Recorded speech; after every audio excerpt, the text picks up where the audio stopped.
I am quite clear that you meant it. We are quite clear that you meant it. So we know the red card, Bonyo. We get it. We try to get at the minister because you're vexed about the red card, and that came through quite clearly. Let me just say that every red card he delivered on a substantive issue was well deserved. Thank you, Mr. President. Mr. President, in closing, I think I just want to clarify a few points because there has been quite a bit said and not all of it on point with the reality of what is before us today. And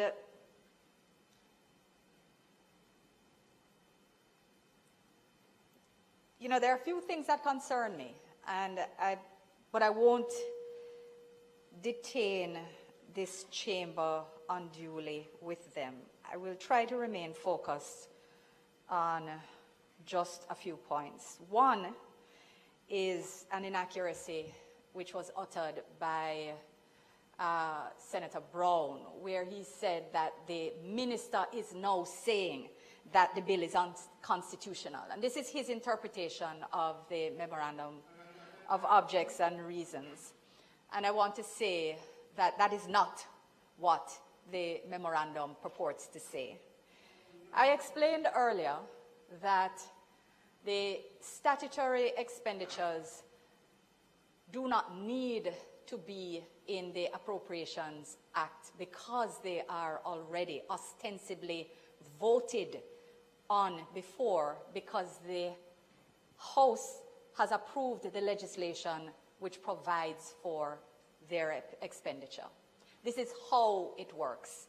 That is protected under Section 116(3) and 4, which states that those matters do not need to be included in the Appropriations Bill. And it is in that context that they're being excluded for good order when because of a transcription error, the movement of numbers in one column when it should have been the movement under another, so that the nature of the error is not a substantive or constitutional one. It would not, in fact, invalidate the bill on that basis, so far as we understand. The issue is being about the people's business. As soon as the error was identified by the technical team responsible therefore, and as soon as it was discovered, it was brought to the attention of the political directorate, and as soon as it was brought to attention, the process was started that culminated in our presence here today. Every effort was made to act with efficacy and efficiency to correct the error. And I want to say that I feel very badly for the team listening to the opposition this morning, because every word I know that they uttered about blunder and who need humbling and all of these things, which are clearly very much directed at the minister, notwithstanding, that's where the aim of all the aggression is at, but that's not where you're putting it. You're putting it when you speak about something being wrong. When you look at the work that is actually necessary and the work that you are criticizing, you are putting your effort in the wrong place, and it is regrettable. Because the people who have been doing the work care very deeply about the work that they have done, and they care very deeply about the error that was made. No, where there is malfeasance, where there's misfeasance, where there's incompetence, where these fundamental, persons must be held to account.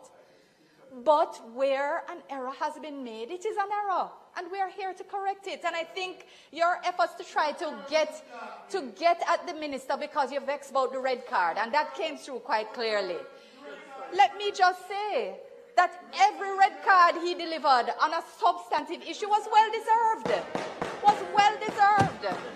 So your efforts to now try and get back at him regrettable. It wasn't his error. It wasn't his error. And your efforts to connect dots on all kind of pages that are not even in the same book are conflating issues, and again, regrettable.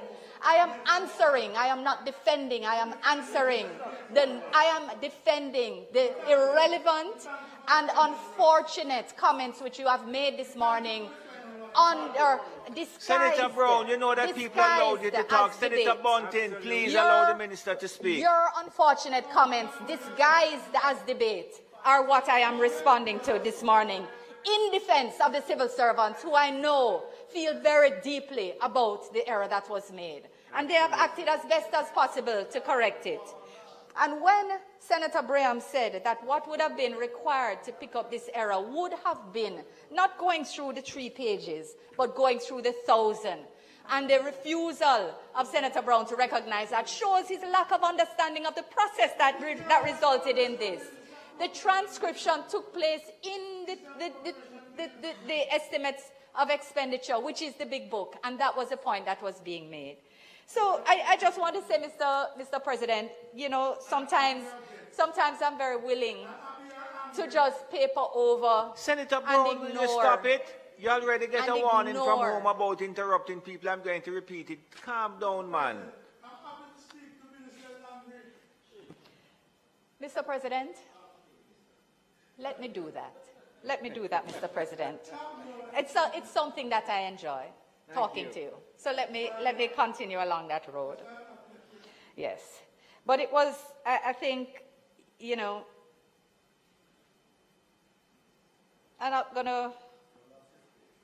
gonna go back to this call for the need for humbling. I'm not gonna go back there, as unfortunate as it is.